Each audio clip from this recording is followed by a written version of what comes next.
शेतकऱ्यांनो, आम्ही आता थोडक्यात इथं स्टॉलवरती होलसेलमध्ये विक्री शेतकऱ्यांना करतोय. शेतकऱ्यांना आपल्याला इथं स्टॉलवरती विक्री होलसेलमध्ये दिलेला आहे. आता शेतकऱ्यांना गांडूळ खताची माहिती माहीत नसेल तर थोडक्यात आपण या गांडूळ खत तयार करण्याचे बेड आपल्याकडे प्लॅस्टिक आहे. या बेडमध्ये कसं बसवायचं, पाणी किती मारायचं, शेणखत किती टाकायचं हे आपण एक थोडक्यात तुम्हाला एक व्हिडिओ करून एक साधा थोडक्यात आपण माहिती देत आहे. प्रथम आपण काय करायचं, हा बेड हातून घ्यायचा. 2-2 फुटाच्या 16 काट्या काढायच्या. 16 काट्या आपल्या ज्या गडकाच्या काट्या वगैरे असतात किंवा रॉड वगैरे असतात तर बांबूच्या वगैरे चालतात. आता काय करायचं की जिथं पाकिट आहे त्या पाकिटच्या तिथं होल मारायचं जमिनीत आणि जी काठी आहे ती इथं उतरून यायला पाहिजे. 4 बोटं खाली ठेवायची. 4 बोटं खाली ठेवायचं की जेणेकरून हा बेड फाटणार नाही.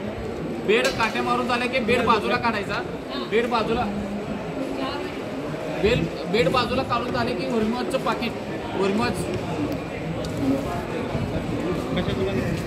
वर्म्याचं पाकिट एका कडेला येतं. त्या कडेला पाकिट आल्यानंतर खालची माती जे प्लेन करून 6 इंच ते 8 इंचाचा ढाळ करून पाण्याचा स्लोप इथं करून घ्यायचा. स्लोप इथं करून झाले की बेड असा उभा राहतो. बेड असा उभा राहिल्यानंतर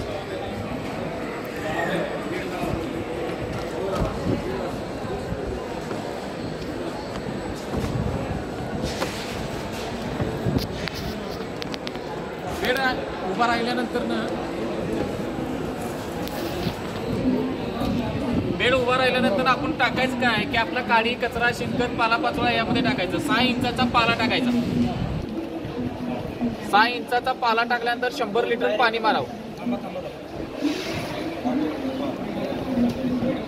पाणी मारायचं, पाला टाकायचा, पाणी मारायचं. ज्या शेतकऱ्यांच्याकडे पाला उपलब्ध नसेल त्यावेळी 6 इंचानं 1 फुटानं शेणखतानं भरून घ्यायचं. शेणखत भरून घेतल्यानंतर त्याच्यावर 100 ते 200 लिटर पाणी मारायचं.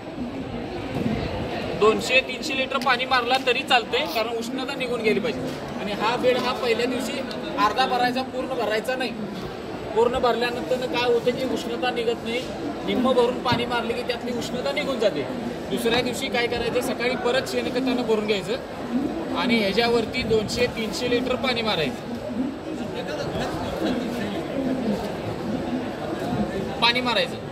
हा अर्धा बेड निम्मा पहिल्या दिवशी, दुसऱ्या दिवशी पूर्ण भरायचं आणि तिथून 3, 4, 5 चपचपीत पाणी मारायचं. आणि 5व्या दिवशी संध्याकाळी ह्याच्यावरती गांडूळ सोडायची. गांडूळ सोडत असताना काय करायचं, ह्याच्यावरती उष्णता जर राहिली तर गांडूळ सोडायचं नाही, 2 दिवसांनी सोडायची. हा पाण्यात तरी पण शेणखत टाकल्यामुळे उष्णता राहते. त्या छोटं पाकिट जे आहे त्याला हात लावायचं किंवा अधूनमधून जरा हात घातला तर चालतंय. गरम लागलं तर गांडूळ सोडायचे नाही, दुसऱ्या दिवशी सोडायचे. आणि तिथून 4 ते 5 दिवस कंटिन्यू पाणी मारायचं. 11व्या दिवसानंतर 30-40 लिटर पाणी मारायचं. अजून कोणाला शंका असेल तर विचारा. 11व्या दिवसानंतर पाणी मारायचं, 30 ते 40 लिटर पाणी मारायचं. किती दिवस मारायचे? आता 1 दिवस अडकून पाणी मारत राहायचं. आणि काय करायचं की संख्या वाढवण्यासाठी गुळाचं काय करायचं, 20 लिटरचं कॅन घ्यायचं. 5 किलो गुळ, 5 किलो बेसन पीठ टाकायचं आणि 1 दिवस अडकून त्याच्यावर मारायचं, म्हणजे संख्या लवकर चालू. आणि हे मिक्स करायचं आणि त्याच्यावरती टाकायचं. आणि त्यात काय करायचं, हे ओरिमॉनचं छोटं पाकिट आहे, त्याच्या खाली गोल खड्डा काढायचा. आणि गोल खड्डा काढला की त्यामध्ये बकेट ठेवायचं. पहिला 10 दिवस पाणी खाली जाऊ दे. 11व्या दिवसानं येणारं पाणी जे आहे ते पाणी कलेक्ट करायचं. आणि जास्त पाणी जर मारला तर हे लिक्विड चांगलं येत नाही. 30-40 लिटर पाणी मारायचं, 30 मिनिट पाणी बाहेर पडेल. आणि गुळाचं पाणी, बेसन पीठ जेवढं शक्यतो होईल तेवढं ह्याच्यावरती मारायला लागतं. आठवड्यात 2-3 वेळा मारलं तर सगळं चांगलं. फक्त किती गांडूळ वाढूच टाकेल. एकदा गांडूळ संख्या वाढली की तुम्ही नाही मारलं तरी चालतं. गांडूळ पुरे आम्हाला कायम स्वरूपी तुम्हाला गांडूळ. आता समजा हे सगळं काढून तुम्ही रानात टाकला, त्यातलं खत जर राहिलं 5 किलो त्याच्यावरती टाकला आणि जर पाणी मारला तर गांडूळ वाढतं. अजून बॅग लागला की तुम्हाला बोलवायचं.